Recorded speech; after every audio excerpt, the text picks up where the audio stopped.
గణపురం మండలం బుద్దారం గ్రామంలో పర్యటించిన ఎమ్మెల్యే గండ్ర సత్యనారాయణరావు పలు అభివృద్ధి పనులకు శంకుస్థాపనలు చేశారు. ఆదివారం గణపురం మండలంలోని బుద్దారం గ్రామంలో 4 అంగన్వాడీ కేంద్రాల నిర్మాణానికి వారు శంకుస్థాపనలు చేశారు. గ్రామంలోని ప్రాథమిక ఉన్నత పాఠశాల ఆవరణలో నిర్మించనున్న ఈ అంగన్వాడీ కేంద్రాలకు సుమారు 80 లక్షల రూపాయల వ్యయాన్ని కేటాయించినట్లు ఎమ్మెల్యే తెలిపారు. ప్రభుత్వం గ్రామీణ ప్రాంతాల్లో బాలల అభివృద్ధి, మహిళల సంక్షేమం కోసం అంగన్వాడీ కేంద్రాల ద్వారా ముఖ్యమైన సేవల్ని అందిస్తుందని తెలిపారు. అంగన్వాడీ కేంద్రాలు పూర్తయితే చిన్నారుల ఆరోగ్యం, విద్య, పోషణలో మరింత పెరుగుదల జరుగుతుందని ఎమ్మెల్యే తెలిపారు. ఈ నిర్మాణాలు బుద్దారం గ్రామ ప్రజలకు ఎంతో ఉపయోగకరంగా ఉండనున్నాయి. ఈ కార్యక్రమంలో స్థానిక ప్రజాప్రతినిధులు, అధికారులు, పార్టీ నాయకులు, గ్రామస్తులు పాల్గొన్నారు.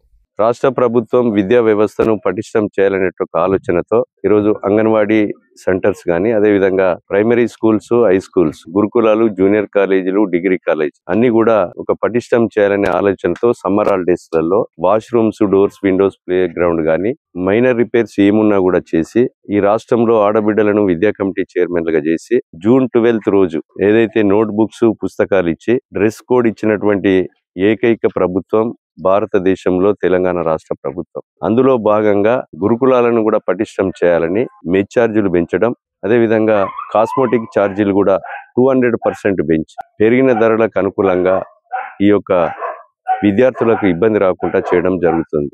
అదే రకంగా ఈరోజు అడిషనల్ క్లాస్ రూమ్స్ కానీ ప్రైమరీ స్కూళ్లలో, హై స్కూళ్లలో కూడా రాబోయే సంవత్సరం నర్సరీ నుంచి ఇంటర్మీడియట్ వరకు ఏదైతే ఒక వెహికల్ పెట్టేసి ఆ వెహికల్ యజమాని 12-15 మందిని తీసుకొచ్చి స్కూల్లో పడగొట్టి ఇక్కడనే లంచ్ పెట్టి అదేవిధంగా మళ్ళీ ఇంటికి పడగొట్టే విధంగా ఆ వెహికల్ యజమానికి అప్పచెప్పే బాధ్యత.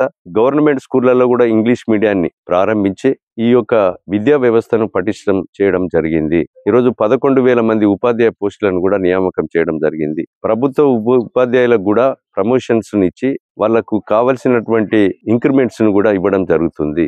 గత 10 సంవత్సరాల్లో కూడా ఒక డిఎస్సి కూడా నిర్వహించకుండా, ఒక ఉపాధ్యాయుని, ఒక ఎడ్జిటి స్కూల్ అసిస్టెంట్ కూడా నియమించకుండా గత ప్రభుత్వం ఉంటే 11,000 మందిని మొదటి సంవత్సరంలో నియామకం చేసి విద్యా వ్యవస్థను పటిష్టం చేయడం జరుగుతుంది.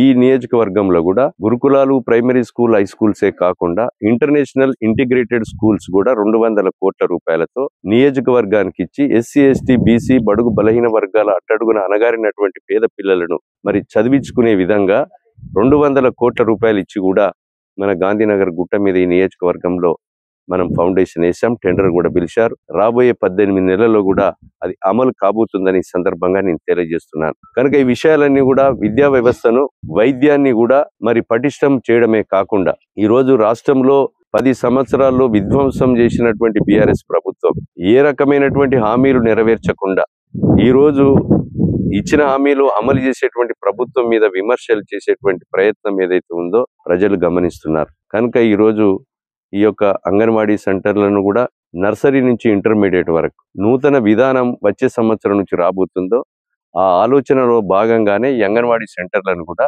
ఈ యొక్క జెడ్పీఎస్ఎస్ హై స్కూల్లో 4 గదులతో 4 రూములు కూడా ఒకే స్థలంలో కట్టడం జరుగుతుంది. కనుక ఈ విషయంలో విద్యా వ్యవస్థలో పేరెంట్స్ అందరూ కూడా గమనించి మీరందరూ కూడా ప్రభుత్వ పాఠశాలలో చదివించుకొని మీరు మీ యొక్క పిల్లలు మంచి భవిష్యత్తు పొందే విధంగా ఉండాలని కోరుతూ